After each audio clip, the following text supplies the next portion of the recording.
Hello मित्रांनो, जर तुम्ही केरळला जाण्याची ट्रिप प्लॅन करताय, फ्रेंड सोबत असेल, फॅमिली सोबत असेल, तर नक्की हा व्हिडिओ तुमच्यासाठी. आणि केरळला जाणं का अद्भुत असू शकतं, कारण की केरळला गॉड ओन्स कंट्री म्हणतात. कारण की केरळला जाणं म्हणजे निसर्गाच्या सानिध्यात जाणं होय. तुम्ही जर मुन्नार जात असणार तर तुम्हाला टी गार्डनचा अनुभव घेता येईल, अलप्पीला जात असणार तर बॅकवॉटरचा अनुभव घेता येईल, अलप्पीला हाऊसबोटचा आनंद घेता येणार आहे तुम्हाला. तुम्ही बीचचा आनंद घेत असणार तर वर्कला तुम्ही जाऊ शकतात. पद्मस्वामींचं मंदिर असेल, जटायू टेम्पल असेल, या सगळ्या गोष्टी अवेलेबल आहेत. तसेच रस्ते अतिशय पूर्णपणे क्लीन आहेत आणि केरळमध्ये पूर्णपणे शांतता आहे, निसर्गरम्य वातावरण आहे. या सगळ्या गोष्टी एकाच ठिकाणी भेटतात, ते म्हणजेच केरळ. म्हणून गॉड ओन्स कंट्री त्याला म्हटलं जातं. आणि त्यासाठी आम्ही केरळला जाण्याचा प्लॅन जेव्हा सिलेक्ट करत होतो, त्यामुळे आमच्याकडे दोन ऑप्शन होते, बाय ट्रेन आणि बाय एरोप्लेन. तर बाय एरोप्लेन थोडं तुम्ही बजेट जास्त असेल तर नक्की चूज करू शकतात. तर बाय ट्रेन आम्ही चूज केला होता. ट्रेनने तुम्हाला बुक करायचं असेल तर आय थिंक पुण्याहून बुक करायचं असेल किंवा मुंबईहून बुक करायचं असेल तर डेस्टिनेशन तुम्ही एर्नाकुलम जंक्शन सिलेक्ट करा आणि त्यानुसार ट्रेन बुक करा. ट्रेन बुक झाल्यानंतर ऑलमोस्ट ट्रेनमध्ये पूर्ण 30 तासाची पुढची जर्नी असते आणि हे 3 तास कसे निघतील, त्या ठिकाणी कसं होईल, बोर होईल, वातावरण खराब असेल, परंतु असं काही होत नाही. 9 ते 10 मेंबर असतील तर आमची फॅमिली असल्यामुळे आम्हाला कळलंच नाही 30 तास कसे निघून गेले. ते जेवण करण्याची मज्जा असेल, सगळी ऑसम मज्जा आम्ही केली आणि आम्ही उतरलो एर्नाकुलम जंक्शनच्या आधी. उतरल्याबरोबर कॅब ड्रायव्हर ऑलरेडी अवेलेबल होता. कॅबमध्ये बसलो. कॅब अतिशय क्लीन होती. त्याने फक्त एकच आम्हाला नियम फॉलो करायला लावला असेल, बाबा रस्ते खूप घाटाचे वळणाचे, तर तुम्हाला वॉमिटिंग होऊ शकतं. जर होत असेल तर ही कॅरी बॅग जवळ ठेवा. त्याला हिंदी तुटक मोटक समजत होती, परंतु ठीक आहे, आनंद वाटत होता. मग एका ठिकाणी तो घेऊन गेला. त्या ठिकाणी आम्ही फ्रेश झालो. त्या ठिकाणी ऑसम ते आय थिंक साऊथ इंडियनच आम्ही खाल्लं. खाल्ल्यानंतर आम्ही निघालो. त्याने रस्त्यामध्ये 2 ते 3 टूरिस्ट स्पॉट दाखवले. एक म्हणजे चियावारा वॉटरफॉल होता, तिथे आम्ही रील्स काढले, व्हिडिओ काढले, फोटो सेशन केलं. फॅमिली खूप हॅपी झाली. त्यानंतर एक नॉर्मल एक अजून धबधबा होता, तो आम्हाला दाखवण्यात आला. धबधबा बघितल्यानंतर मसाल्यांचं जे टी गार्डन असतं, ते ते मसाल्यांचं जे गार्डन आम्ही बघितलं. वेगवेगळ्या प्रकारचे मसाला होते आणि केरळ हे मसाल्यांसाठीही फेमस आहे. त्यानंतर आम्ही खूप थकलो होतो आणि दिवसभराची ती ट्रॅव्हलिंग आणि हेही घाटांचा प्रवास, त्यामुळे थकलो होतो आणि फायनली आमच्या लोकेशनला गेलो, म्हणजे रिसॉर्टला गेलो. रिसॉर्ट हे ऑसम होतं. पूर्णपणे ग्रीनरी होती मागच्या साईडला. त्यानंतर आम्ही जसे फ्रेश झालो, परत एक मोटिवेशन वाढलं, खूप आनंद वाटला आणि आम्ही पुन्हा स्विमिंग मध्ये उड्या मारल्या. सो आज होता डे सेकंड आणि डे सेकंड मध्ये मस्तपैकी रिसॉर्टला सकाळचा ब्रेकफास्ट केला. ब्रेकफास्ट नंतर रिसॉर्ट थोडंफार फिरलो. बेसिक ऍक्टिव्हिटीज रिसॉर्ट मध्ये करून घेतलं जोपर्यंत बाकी लोक रेडी होत होते. त्यानंतर सगळ्यात पहिल्या स्पॉटला आम्ही गेलो होतो इर्नाकुलम नॅशनल पार्क. इर्नाकुलम नॅशनल पार्कला जाण्याआधी त्याची तिकीट ऑनलाईन बुक करून घ्या, नंतर ऐन वेळेस टाइमावर ते तिकीट भेटत नाहीत. इर्नाकुलम नॅशनल पार्क झाल्यानंतर आम्ही गेलो होतो मुथापट्टी डॅमला. मुथापट्टी डॅम हे ऑसम होता. जसं मुथापट्टी डॅमचा पूर्ण व्ह्यू आम्ही बघितला. त्या ब्रिजवरनं गेलो.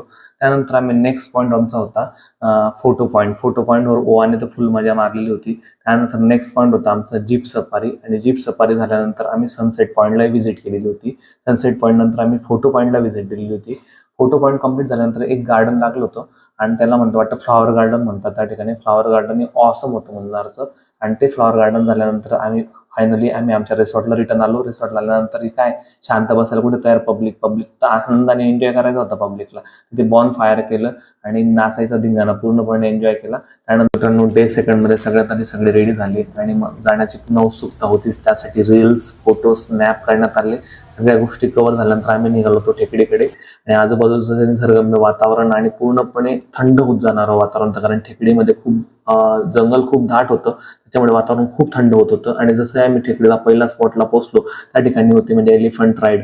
एलिफंट जवळ आम्ही फोटो क्लिक केले आणि एलिफंट राईडला गायत्री घाबरत होती म्हणून वाईफ बसलेली, पण मेन मल्हारने ही राईड कम्प्लीट केली. ऑलमोस्ट राईड कम्प्लीट झाली. राईडमध्ये येणारा आनंद हा वेगळाच होता, कारण की एलिफंटवर मी लहानपणी बसलो. त्याच्यानंतर मी सेकंड टाइम बसलो होतो आणि मुलगा ह्याच एवढ्या कमी वयात बसून गेलेला होता. माझ्यासोबत भाचाही होता. ही राईडची तुम्ही बघू शकता किती खतरनाक आणि ऑसम वाटत होतं. एलिफंट राईड कम्प्लीट झाल्यानंतर आम्ही निघालो होतो पेरियार वाईल्ड सेंच्युरीला. तिथे आधीच तिकीट बुक करावं लागतं. तिकीट बुक नसेल तर तुम्हाला 99% मध्ये जाण्याचे चान्सेस भेटत नाहीत. त्यानंतर जाण्याआधीच आपण बसचं तिकीट घेतो आणि बसमध्ये एन्जॉय करतो. त्या ठिकाणी पोहोचल्यानंतर ते तिकीट दाखवून आपल्याला एंट्री भेटते. वाईल्ड सेंच्युरी संपल्यानंतर आम्ही रिसॉर्टला गेलो, थोडा आराम केला आणि त्यानंतर ज्या स्पॉटला गेलो होतो ना, एक म्हणजे कथकली डान्स होता आणि एक म्हणजे ट्रॅडिशनल फाईट. म्हणजे म्हणतात ना ट्रॅडिशनल लढाई, आपल्याकडे जी मावळ्यांची लढाई होती तशी त्यांच्याकडे त्यांची लढाई होती. त्यांची ती फाईट दाखवत होते, म्हणजे एक आर्ट्स होतं ते. तो आर्ट्समध्ये ज्या लेवलने ते आर्ट्स करत होते ना, म्हणजे आगीचा गोळा फिरवणं असेल, भाला फेक असेल, तलवारींची लढाई असेल, ज्या लेवलचे कवयिती करत होते ना, ते बघूनच माझं मन आहे ना, म्हणजे ते शिवाजी राजांच्या काळातले मावळे, शिवाजी महाराज हे आपल्याला आठवत होते. कारण की आपण मराठी माणसं असल्यामुळे आपल्याला असं काही दिसलं तर एकच गोष्ट आठवत होते, म्हणजे आपले छत्रपती शिवाजी महाराज. ते आठवणं न म्हणजे आपण मराठी आहोत ही शंका उपस्थित होऊ शकते, कारण की त्यामध्ये काही शंकाच नाही.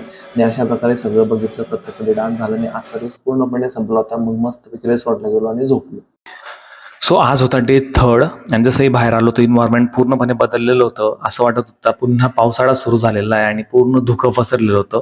ते बघून अजून सगळेजण मोटिवेट झाले आणि सगळ्यांनी फास्ट तयारी करून त्या ठिकाणी रील्स, फोटो, स्नॅप सगळे काढले आणि पुन्हा निघालो आमच्या पुढच्या डेस्टिनेशनकडे. आणि पुढचं डेस्टिनेशन होतं आमचं काय, तर सगळ्यांचं आवडतं अलप्पी, म्हणजे हाऊसबोटला बॅकवॉटरचं लागलं ते म्हणजे टी गार्डन. तर आधी आम्हाला परमिशन भेटली नव्हती, म्हणून जसं टी गार्डन दिसलं आणि या ठिकाणी परमिशन होती, सगळ्यांनी फुल धमाल केली. म्हणजे टी गार्डनमध्ये घुमण्याची, फोटो काढण्याची जी आमची गोष्ट राहून गेली होती, ती पूर्ण आम्हाला चान्स या ठिकाणी देण्यात आला, भेटलं. जसं साईडची ती ग्रीनरी असेल, साईडचे झाडं, बॅकवॉटर, पाण्याची चाहूल लागली होती की अलप्पी जवळ येत आहे. आणि जशी अलप्पीची एंट्री झाली आणि ते बॅकवॉटर मधले जे शिप्स होते, मोठमोठे हाऊसबोट होते, ते बघून आम्हाला खूप आनंद झाला. म्हणजे हाऊसबोट कसं असू शकतं आणि त्याच्यात आपण बसणार आहोत, त्या आनंदाने जावे म्हणजे खूपच उत्साहित झालो होतो जाण्यासाठी. आणि पुढे गेल्यानंतर जसंही आम्ही हाऊसबोटमध्ये एंट्री केली, त्याबरोबर ते आमची ऑलरेडी डिनरची व्यवस्था चालू होती. मस्तपैकी फिश फ्राय होत होते, चिकनचं तंदुरी चिकन चालू होतं आणि मस्तपैकी आम्हाला पहिले वेलकम ड्रिंक देण्यात आलं. त्यानंतर आम्ही जेवण केलं आणि मग काय हाऊसबोट सगळं फिरायला सुरुवात केली. हाऊसबोटमध्ये इकडे जा तिकडे जा, बाल्कनीत जाऊन तो व्ह्यू दिसत होता, मल्हार पोरं पळाली, सगळ्यांनी एन्जॉय सुरू केला.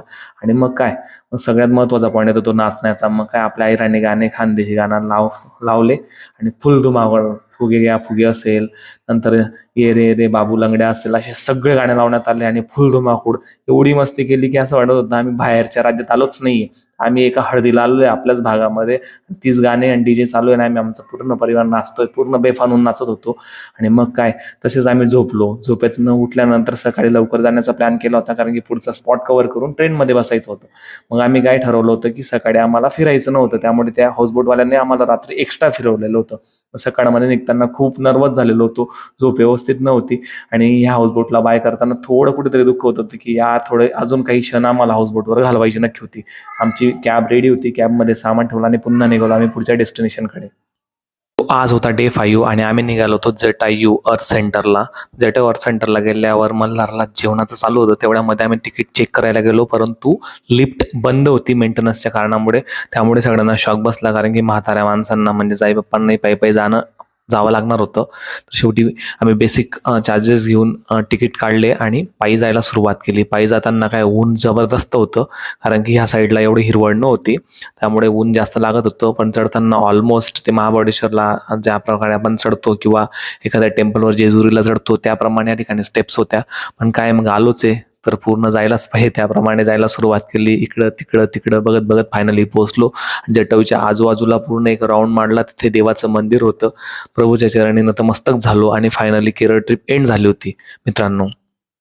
अशा प्रकारे आम्ही केरळची ट्रिप पूर्णपणे प्लॅन केलेली होती आणि तिचा एक शॉर्ट ट्रेलर बघायचा असेल स्टार्ट टू एंड, हा तुम्ही बघणार आहोत. नक्की आवडला असेल व्हिडिओ तर लाईक करा, शेअर करा आणि सबस्क्राईब करा मित्रांनो. पूर्णपणे बजेट फ्रेंडली प्लॅन होता आणि तुम्हाला नक्की आवडला असेल तर नक्की फॉलो करा, कमेंट सेक्शनमध्ये कळवा. कोणतीही क्युरियस असेल तर नक्कीच मी ते संसार देण्याचा प्रयत्न करेन.